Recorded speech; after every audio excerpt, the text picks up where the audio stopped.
Supreme court ने आवारा कुत्तों के हमलों के बढ़ते वाकयात पर रियासतों को सख्त इंतबाह दिया है। मंगल को इस सिलसिले में सुप्रीम कोर्ट में समाअत हुई है। अदालत ने कहा, आवारा कुत्तों के हमलों पर सख्त कार्रवाई पर गौर किया जा रहा है। अदालत ने यह इशारा भी दिया कि कुत्तों के काटने से होने वाली अमवात के लिए रियासतों पर भारी मुआवजा का तयन किया जाएगा। अदालत ने यह भी इशारा दिया कि आवारा कुत्तों को खाना खिलाने वाले लोग और तंजीमें भी इन वाकयात की जिम्मेदारी का हिस्सा हो सकती हैं। जस्टिस विक्रमनाथ, जस्टिस संदीप मेहता और जस्टिस एनवी अंजारिया ने आज इस मामले की समाअत की है। अदालत ने कुत्तों को ग़िज़ा खिलाने वालों से भी सवाल किया और कहा कि उन्हें अपने घर ले जाएं। जस्टिस नाथ ने कहा कि हर कुत्ते के काटने पर जो मौत होगी और जो लोग ज़ख्मी होंगे, चाहे बच्चे हों या ज़ईफ़, हम इस सिलसिले में रियासत पर मुआवजे का तयन करेंगे।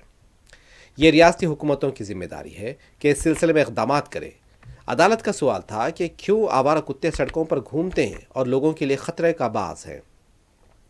जस्टिस विक्रमनाथ का यह भी कहना था कि जो लोग ये कहते हैं कि कुत्तों को ग़िज़ा दे रहे हैं, वो भी जवाबदेह होंगे। कुत्तों की तंजीम के एडवोकेट गुरुस्वामी ने जब ये कहा कि वो इंसानों के लिए भी फ़िक्रमंद हैं, इस पर जस्टिस नाथ का कहना था कि तो फिर कुत्तों को अपने घर ले जाएं। कुत्ते क्यों सड़कों पर आवारा घूम कर लोगों को निशाना बनाते हैं। इस केस की अगली समाअत 20 जनवरी तक के लिए मुलतवी की गई।